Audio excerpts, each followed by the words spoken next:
Менің Маишка апайым яңа партия пятизвездочный производить вата екен. Хүтка бұл, хүтка. Неме қарап?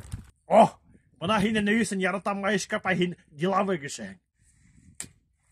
Отечественный, советский. Бұна қадіргі магазиндардан алған мұны тыққан хәнәктерін бесенге мұна өте бәуліп түшәлі. Бұл 100 лет прослужит, Майсар апай. 3 ел тон берһәң меңа ета. Сенің хәнәгің қайдан болған?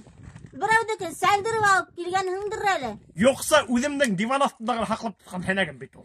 Шулайдыр. Қазір табам минаның ияхын. Эй, әбежайыш, Майсар апай, хин мені нық нетәң, рән етәң.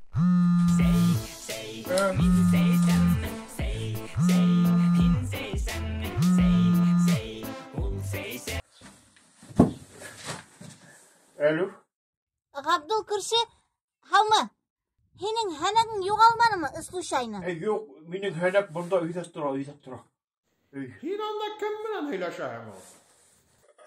Жоқ, бұл не? Банықтан шылтыраталар, банықтан. Так, қазір тәтейхір Илдусқа шылтыратайым әлі?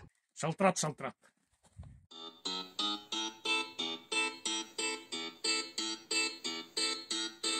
Туқта, паровоз, шақылдама, тәгермәс, кондуктор бas әлі тұрмызға.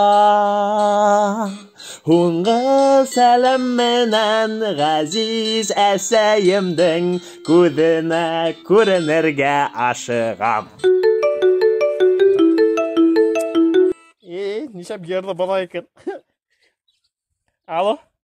Илдус, сенің хәнәң жоғалманы ма ола? Жоқса, менің хәнәк болған лайғыл, мен бесен ашамайым да енді. Исеуі. Ярай, берді ғой хәнәгіңді. Мә, Мә, хорошего пользования, приятного впечатления.